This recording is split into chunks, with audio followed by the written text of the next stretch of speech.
Hi friends, welcome to Durgamma சமையல். இன்றைக்கி ஒரு ஹெல்த்தியான இட்லி ரெசிபி தாங்க பார்க்க போகிறோம். ரொம்ப சாஃப்டாக இருக்குங்க. ஸ்கிப் பண்ணாமல் ஃபுல்லாக பாருங்கள். வாங்க, இந்த அரிசி பேர் குருவிக்கார அரிசிங்க. இது நான் எப்போவும் வழக்கமாக வாங்குகிற சூப்பர் மார்க்கெட்டில். இந்த முறை குருவிக்கார அரிசின்னு நான் முதல் முறையாக கேள்விப்படுறேங்க இந்த அரிசியை. இது மாப்பிள்ளை சம்பா அரிசி மாதிரியே கொஞ்சம் சன்னமாக இருக்குது. அதனால் சரி இதை இட்லி செஞ்சு பார்க்கலான்ட்டு செய்து பார்த்தவங்க ரொம்ப சாஃப்டாக வந்தது. நீங்களும் இதே மாதிரி கிடைச்சா வாங்கி செஞ்சு ட்ரை பண்ணி பாருங்கள். நான் 2 கப்பு இப்போது குருவிக்கார அரிசி எடுத்திருக்கேன்.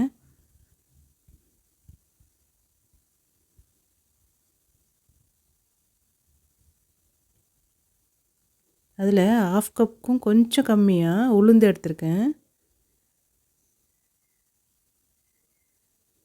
உங்களுக்கு வேணுன்னா 1/2 கப்பே போட்டுக்கோங்க. 1 ஸ்பூன் வெந்தயம்,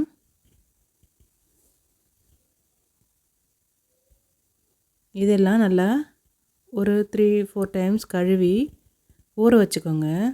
ஒரு 4லேருந்து 6 மணி நேரம் நல்லா ஊறட்டோங்க. ஊறின பிறகு இந்த மாதிரி நல்லா சாஃப்டாக ஊறிடுச்சு. இப்போது கிரைண்டரில் நம்ம அரைச்சி எடுத்துக்கலாம். இப்போது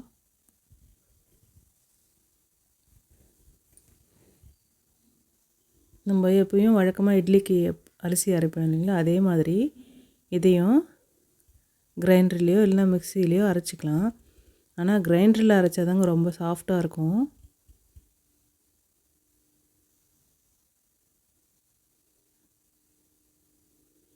பிறகு மாவு அரைக்கும் போதே நல்லா சூப்பராக கொடன்னு வந்துடுது.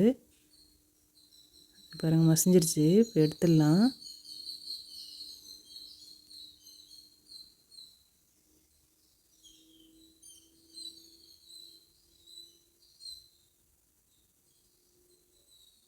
மாவு எடுக்கும்போதே நல்லா சாஃப்டாக இருக்குங்க மாவு.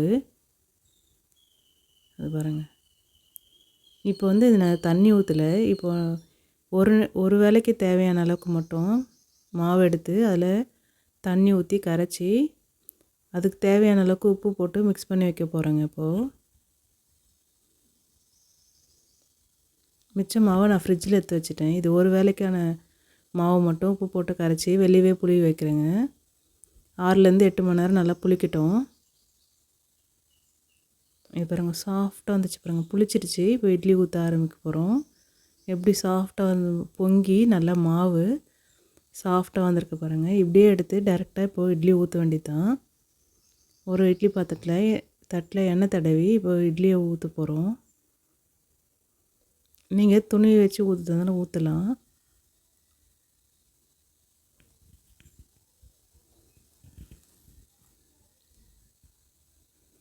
நல்லா சாஃப்டாக இருக்குங்க. கண்டிப்பாக நீங்களும் இதே மாதிரி பாரம்பரிய அரிசி எதுனா கிடச்சிதுன்னா வாங்கி இதே மாதிரி இட்லி செஞ்சு பாருங்கள்.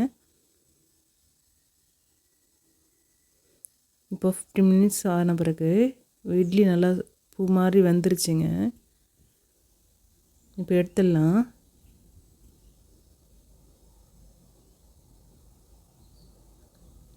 நான் ஃபஸ்ட் டைம் இந்த அரிசியை நான் ஃபஸ்ட் டைம் வாங்குகிறேங்க. இதுக்கு முன்னாடி நான் கேள்விப்படல.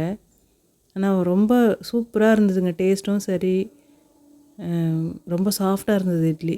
இதில் தோசையும் ஊற்றிருக்காங்க.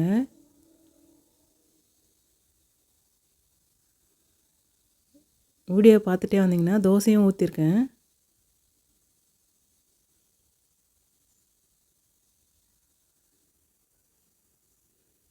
இப்போ பாருங்களேன், இட்லி அப்படியே எடுக்கும்போதே அப்படியே உடையுதுங்க. அவ்வளோ சாஃப்டாக இருக்குங்க இட்லி. இப்போ தோசையும் ஊற்றி காமிக்கிறேன் நான் உங்களுக்கு. யாருன்னா இதுக்கு முன்னாடி இந்த அரிசி கேள்விப்பட்டிருக்கீங்கன்னு தெரிஞ்சிங்கன்னா எனக்கு கமெண்ட் பண்ணுங்கள். ஏன்னா இதுதான் ஃபஸ்ட் டைம் நான் வாங்கி செய்கிறேன். ரொம்ப சூப்பராக இருந்தது.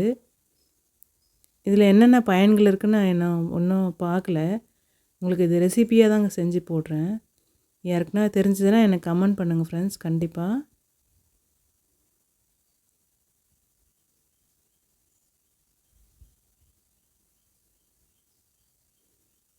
தோசையும் நல்லா கிறிஸ்பியாக சூப்பராக இருந்ததுங்க. உங்களுக்கு இன்னும் மெலிசாக வேணுனாலும் ஊற்றிக்கலாம். நான் கொஞ்சம் திக்காக தாங்க ஊற்றி எடுக்கிறேன். எல்லோரும் வீட்டில் சூப்பராக இருந்ததுன்னு விரும்பி சாப்பிட்டாங்க.